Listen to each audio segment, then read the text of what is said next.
Assalamualaikum warahmatullahi wabarakatuh. Teman-teman, kembali lagi di channel YouTube saya, Khairun Imam. Gimana nih kabar kalian? Semoga kita semua selalu diberi kesehatan, kemudahan, dan juga limpahan rezeki dari Yang Maha Kuasa, teman-teman ya. Nah, setelah kemarin Profesor Mahfud MD sudah menyatakan sikap bahwa beliau mendukung, membela statement dari Profesor Ova Emilia, rektor dari UGM, yang menjelaskan secara detail mengenai alur perkuliahan Pak Jokowi, mulai dari masuk sampai beliau tamat, lulus, dan mendapatkan ijazah dari UGM. Nah, sekarang saya juga mendapatkan sebuah video di mana ini testimoni langsung dari Profesor Mahfud MD mengenai kebiasaan-kebiasaan yang sangat luar biasa dari Bapak Joko Widodo, yang sekaligus ini bisa membantah tudingan liar mengenai Pak Jokowi yang katanya anti-Islam lah, yang katanya merusak Islam lah, dan lain sebagainya.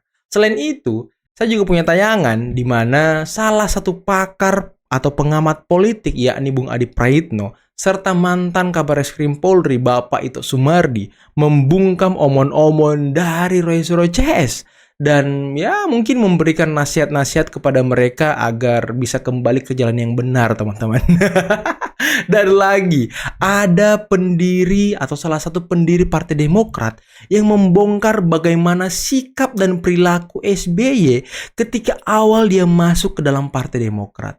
Dan terakhir, kita akan melihat sebuah video di mana Ganjar Pranowo, mantan capres kita, akhirnya mengakui kemenangan dari Gibran Rakabuming Raka, wakil presiden representasi anak muda. Nah, sebelum kita mulai videonya, jangan lupa like, subscribe, dan share. Dan tanpa perlu berlama-lama lagi, mari kita mulai videonya berikut ini. Kan hebat-hebatan, kalau dapat itu alhamdulillah. Tapi kalau tidak, teorinya hanya satu. Perwakilan, representasi. Ganjar akhirnya akui kepilihnya Mas Wapres. Waduh. Maka kalau kemudian Anda merasa, saya anak muda, harus ada wakil anak muda, maka Anda harus terima. Anak muda sudah menjadi wakil presiden, Anda harus terima. Dari proses demokrasi. Proses demokrasi. Ya kan? Bahwa Anda sekarang gerundel dan tidak suka, tidak boleh. Anda harus terima, suka nggak suka. Kalau tidak, segera Anda ambil besok. Anda berkompetisi. Ya enggak? Siapa yang besok 2029 akan maju capres? Siapa yuk? Ganjar ya, kali. Oke, mau jadi cawapres? Siapa yuk? Pengen jadi anggota dewan? Gak ada.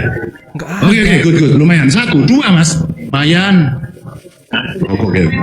Lagi-lagi pendiri Demokrat ini mengungkap sisi lain SBY. SBY bergabung dengan Partai Demokrat setelah lolos verifikasi KPU dengan memasukkan almarhumah Ibu Ani Yudhoyono sebagai salah satu wakil ketua umum dan hanya menyumbang uang 100 juta rupiah dalam bentuk 4 lembar travel check yang di Hotel Mirah Bogor. Pak SBY setelah mundur dari kabinet Ibu Megawati baru muncul pada acara Partai Demokrat di Hotel Kinasi di Bogor, di mana saat itu saya ketua panitianya. Ini menegaskan bahwa SBY bukanlah pendiri Partai Demokrat. Demi Tuhan saya bersaksi bahwa SBY tidak berkeringat sama sekali, apalagi berdarah-darah, sebagaimana pernyataannya di berbagai kesempatan. Sejatinya SBY telah melakukan pengingkaran kepada fakta sejarah lahirnya Partai Demokrat. Ini baru pertama kali di Indonesia, bahkan di dunia, di mana pengurus partai politik, Partai Demokrat, bapaknya SBY ketua umum dan anaknya sebagai sekretaris jenderal. Waduh. Pak Jokowi itu ibadahnya terjaga. Oke. Duduk di forum internasional pun kalau waktunya sholat, dia sholat. Itu pengalaman pertama saya, kaget gitu. Saya baru belum sebulan jadi Menko Polhukam, berangkat ke KTT ASEAN di Thailand. Nah, kan ini rombongan Pak Jokowi di depan gini ya, ini para presiden, perdana menteri di depan, lalu di belakangnya ada saya, Bu Retno, siapa gitu. Sedang acara gitu asik, Pak Jokowi keluar. Protokolernya kan kalau pimpinan keluar yang di belakangnya maju. Betul. Nah, saya disuruh maju oleh Bu Retno. Oke. Maju Pak, loh Pak, Bu, saya duduk sama presiden itu. Iya katanya. Lah Presiden Jokowi kemana? Sholat katanya. Sholat. Begitu dia. Di kemarin juga di Kamboja juga begitu. Waktunya siang, diberi waktu makan siang 1 jam. Pak Jokowi makannya 20 menit aja. 40 menit sisanya atau 30 menit sisanya tuh sholat sendiri. Wow. Jadi selalu ingat waktu ya Pak ya. Selalu ingat Dimanapun itu walaupun Iya. jamnya berbeda Pak. Iya, menjaga dia Ya, sholat. luar biasa Pak Menjaga. Bapak Presiden. Menjaga sholat. Iya. Itu tidak bisa dilupakan juga ya Pak. Berarti pengalaman iya yang terkesan. mengesankan. Saya lalu bicara kepada publik. Anda ini kepada masyarakat yang selalu mengatakan pemerintah anti-Islam, kamu gimana bilang pemerintah anti-Islam? Wong presidennya rajin sholat, Iya. di masjid para menterinya, di kabinet para menterinya puasa Senin Kamis, sholat kalau waktunya sholat. Kok mau dibilang anti-Islam bagaimana? Saya bilang. Saya ini saksi, saya sering ikut Pak Jokowi. Kalau bepergian tuh waktu sholat dia sholat kok. Gitu. Roy, coba saya tanya, kalau saya bilang Anda selingkuh, saya coba tunjukkan Anda tidak selingkuh. Iya, gimana coba buktiin Anda tidak selingkuh? Justru kalau saya bilang bahwa Christian selingkuh, ya saya harus buktiin dong. Ini buktinya. Kok lihat saya Anda. jadi membuktikan sebaliknya? Itu Justru logika. Itu logika yang sederhana. Hal lain yang juga menjadi sorotan publik dan akhirnya publik tuh berpikir, iya juga ya kenapa nggak kayak gini, adalah apa yang dilakukan oleh Hakim Konstitusi Arsul Sani ketika mendapatkan serangan yang sama gitu ya, dugaan ijazahnya di Warsawa Nggak ya di sama Polandia itu serangannya. palsu, langsung ditunjukkan gitu ya.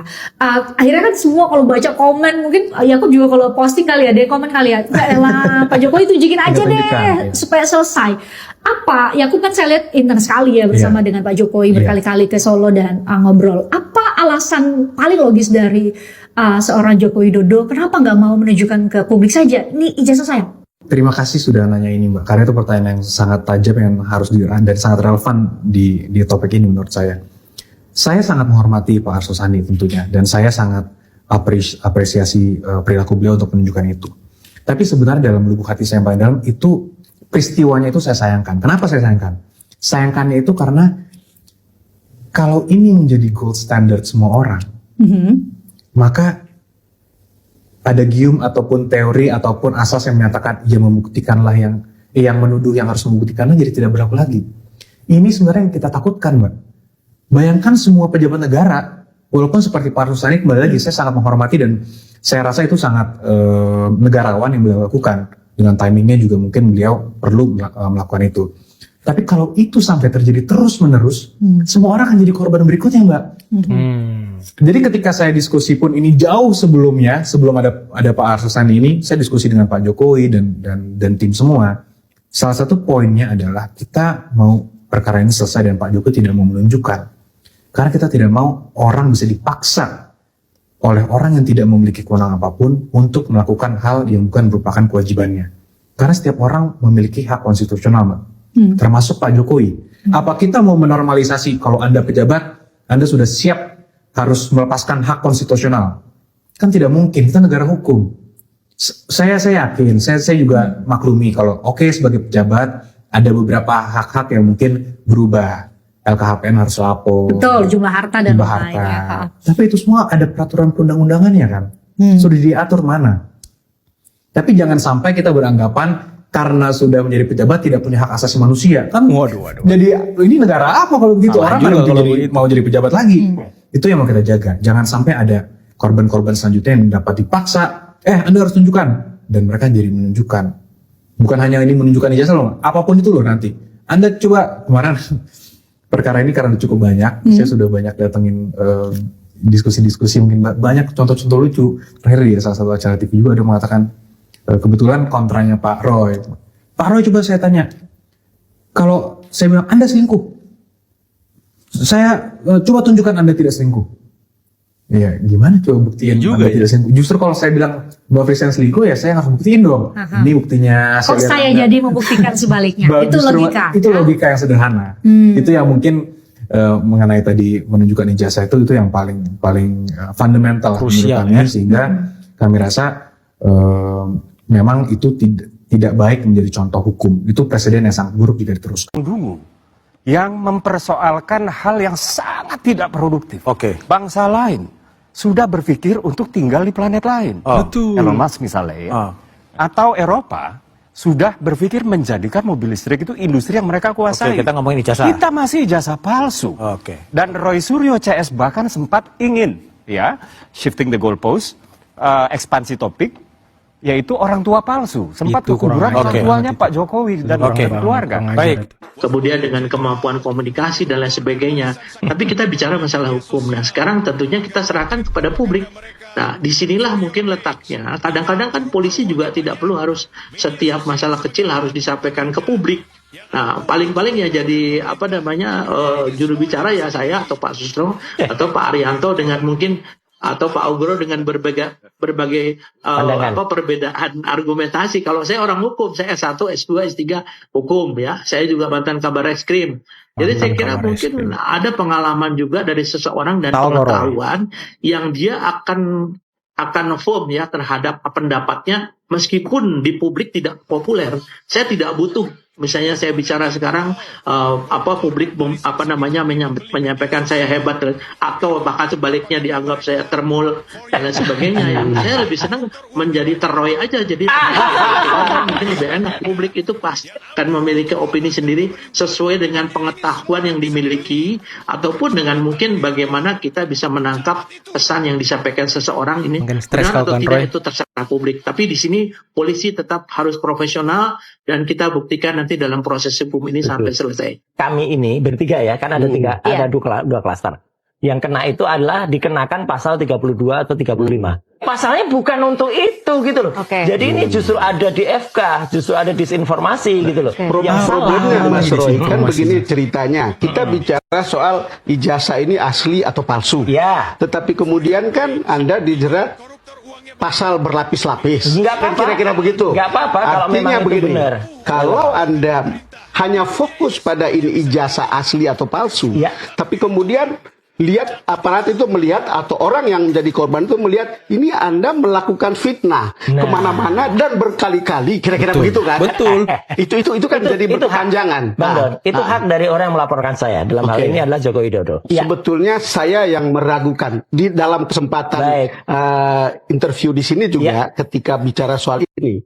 Saya itu meragukan basis analisis Anda dan teman-teman itu adalah basis barang bukti yang sebetulnya tidak valid. Kira-kira gitulah.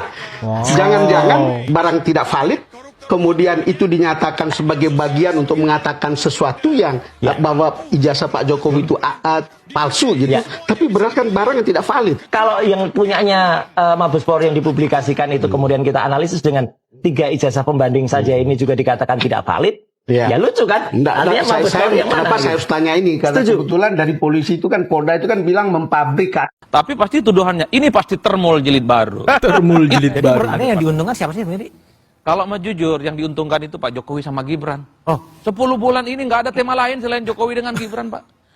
Teman-teman mari kita cek, tanya ke Pak Prabowo diuntungkan nggak? Per hari ini yang saya khawatirkan, program-program populis rakyat yang dibuat oleh pemerintah itu tidak mendapatkan exposure yang cukup luar biasa, Bang. Kan MBG itu adalah program yang sangat strategis loh. Ribuan dan bahkan jutaan target adik-adik kita mendapatkan makanan yang bergizi. Soal koperasi Desa Merah Putih ingin membangun ekosistem ekonomi di desa, nggak diomongkan, Bang, ini bareng. Umam tadi sudah ngomong, ayolah bicara tentang hal-hal yang sifatnya produktif, soal infrastruktur, soal bagaimana interkoneksi antara satu wilayah-wilayah dengan yang lain. Jadi Prabowo dirugikan? Kalau mau kita mau jujur, pembicaraan terkait dengan program strategis per hari ini itu menenggelamkan program-program strategis pemerintah. Dulu kita sering mendengarkan bagaimana pidato politik presiden di luar negeri. Bagaimana wajah Indonesia semakin tampil di forum-forum internasional. Tapi daya tahan beritanya paling lama seminggu, Bang. Back to Hito, ijazah lagi, Jokowi lagi, Gibran lagi, Solo lagi. Dulu, Bang Budiman, dulu saya sempat ngomong kayak gini, waktu awal-awal kasus ijazah ini dipersoalkan. Saya ngomong, nggak produktif soal ini, nggak bagus ngomong soal isu ijazah yang menurut saya tidak memiliki impact apapun ke belakang, tidak akan mengeliminir apa yang sudah dilakukan oleh Pak Jokowi. Tapi pasti tuduhannya, ini pasti termul jilid baru. Termul jilid baru. Itulah yang saya sebut, sangat mensimplifikasi dan tuduhan-tuduhannya. Nah ketika Bung Umam misalnya, ayo long, seperti Arsul Sani, pasti akan disebut ini bagian dari kelompok yang ingin supaya Pak Jokowi menunjukkan aslinya. Bung Uki ketika bilang semua orang punya hak untuk ngekip bahwa ijazahnya itu hanya boleh disampaikan di ruang-ruang yang sifatnya terbatas oleh pengadilan, oleh hukum dan seterusnya, itu pasti dianggap sebagai termol jilid pertama. Termul jilid Itu yang- pertama. Secara diam-diam ternyata Bapak Anies menyumbangkan dana untuk bencana banjir yang ada di Aceh dan di Sumatera Ngeri sebanyak kali. 300 triliun. 300 Wah, ini triliun. luar biasa nih. Pengorbanan dari Bapak Anies luar biasa ini. Apa komentar kalian? Beta punya komentar adalah Anda itu goblok. Bukan cuman Anda, tapi kalian semua pendukung Anies itu goblok. Bahkan saking gobloknya kalian, kami yang waras ini susah bedakan mana orang gila, mana pendukung Anies. Kenapa beta bilang begitu? Karena kalian para pendukung Anies itu suka berhalusinasi tingkat dewa. Sedangkan halusinasi itu masuk dalam gangguan jiwa. Jadi kami yang waras ini susah bedakan mana orang gila, mana pendukung Anies karena sama persis. Masa Anies sumbang 300 triliun untuk banjir Sumatera? Utang di Pak Sandiaga Uno saja sampai saat ini Anies tidak sanggup bayar. Aku mau bicara Anies sumbang 300 triliun. Bukan cuman itu, untuk bangun Stadion J saja Anies pinjam dana pen di pemerintahan Pak Jokowi. Bahkan setelah lengser dari gubernur, Anies tinggalkan utang untuk Jakarta sebesar 5 triliun. Lalu masa utang di Pak Sandiaga Uno yang cuma miliaran saja Anies tidak sanggup bayar? Kau mau bicara Anies sumbang 300 triliun? Kan lucu. Lagian Anies mau cabut bulu unta di mana? Kenapa beta bilang cabut bulu unta? Karena dompet dari surga yang Anies dapat dari Aba Aos itu isinya sehelai bulu unta, bukan uang. Bayangkan Anies dapat dompet dari surga saja tidak ada uang. Lalu bagaimana Anies mau sumbang 300 triliun untuk banjir Sumatera? Jadi stop berpikir dangkal. Kalau kalian para penjilat Anies terus berpikir dangkal macam sumur resapan, maka lama-lama Anies akan ajak kalian bicara dengan lukisan. Dan itu namanya orang gila. Waduh. Keras sekali teman-teman. Aduh, saya nggak sanggup sih ngomong kayak gitu. Abang ini keras sekali loh. Keras gitu, agak dar-der-dor. Saya takut teman-teman. Saya takut ngomong seperti abang ini. Saya takut nanti saya diserang sama pendukung Mas Anies. Atau nanti saya diserang sama pendukungnya siapa gitu, Roy Suryo, atau pendukungnya Mas Ganjar, pendukungnya PDIP, atau siapapun itu. Saya agak ngeri-ngeri gitu. Soalnya serangan-serangan mereka kalau komen itu agak pedes juga teman-teman. Tapi mungkin ada hal yang bisa kita petik dari video barusan. Bahwa kita ketika mendukung seseorang jangan terlalu hiperbola. Yang biasa-biasa aja lah, sesuai fakta gitu ya kan. Jangan terlalu membesar-besarkan. Nanti membuat malu diri sendiri dan juga orang yang kita dukung. Nah ini kan nggak bagus teman-teman. Ya chill-chill aja, santai-santai aja. Karena harta Mas Anies juga nggak sampai 300 triliun. Jadi ya, yang biasa-biasa aja. Dan tadi sangat luar biasa ya, bagaimana Ganjar Pranowo, capres kita tahun 2024 kemarin, akhirnya mengakui keterpilihan dari Mas Wapres Gibran. Waduh, representasi atau wajah anak muda di dalam pemerintahan Republik Indonesia. Ini sangat luar biasa. Dan kalau kalian tanya apakah Ganjar masih maju nanti, ya itu hanya PDIP yang tahu, karena kan Ganjar hanya petugas partai teman-teman. Dan kalau pertanyaan berikutnya apakah Mas Wapres Gibran nanti akan maju, ya saya akan tegas mengatakan saya berharap Mas Wapres Gibran maju menjadi wakilnya lagi, Pak Prabowo. Nah itu yang saya harapkan. Ya, saya mendukung Mas Gibran untuk jadi capres itu 2034. Biar Mas Wapres Gibran ini matang dulu, teman-teman. Belajar dengan, kemarin beliau menyebutkan 3 presiden. Belajar dari Megawati, belajar dari Pak Prabowo tentunya, dan belajar dari bapaknya sendiri. 3 presiden. Jadi ya, biarkan Mas Wapres Gibran belajar kurang lebih selama 10 tahun ya kan. Untuk menyongsong Indonesia Emas 2045 tentunya. Karena ya, kita butuh pemimpin-pemimpin fresh yang muda di tahun 2034. Ya, karena saya masih berharap teman-teman lagi-lagi Mas Wapres Gibran masih menjadi wakilnya Pak Prabowo. Gimana dengan kalian? Apakah kalian sepakat dengan apa yang saya katakan? Coba komen di bawah ya. Dan mengenai Prof Mahfud tadi, waduh, ini testimoni yang sangat luar biasa. Testimoni langsung, saksi hidup. Beliau melihat bagaimana Pak Jokowi di tengah-tengah kesibukannya ketika ada forum-forum internasional. Beliau masih selalu mengingat waktu sholat, waktu ibadah, yang dimana beliau selama ini selalu dikatakan bahwa beliau anti-Islam, beliau merusak Islam, dan lain sebagainya. Ya, saya nggak tahu ya, apakah sekarang Pak Jokowi masih direpresentasikan seperti itu, masih dikatakan anti-Islam, merusak Islam, ya kita lihat saja nanti teman-teman. Apalagi tuduhan mengenai Pak Jokowi keturunan PKI katanya. Pak Jokowi ini, aduh gimana ya, nggak nyambung sama sekali gitu loh, nggak nyambung teman-teman. Dan bagaimana tadi Bung Adi Praitno bagaimana mantan kabar eskrim Bapak Ito Sumardi, bagaimana host dari Nusantara TV yang juga sedikit meragukan penelitian Roy Suryo karena sumber datanya itu tidak valid. Waduh, host TV aja meragukan, apalagi yang lain teman-teman. Aduh, udahlah. Mungkin cukup sekian dulu video kali ini. Jangan lupa like, subscribe, dan share videonya. Akhir kata, billahi taufiq wal hidayah. Assalamualaikum warahmatullahi wabarakatuh. Bye-bye.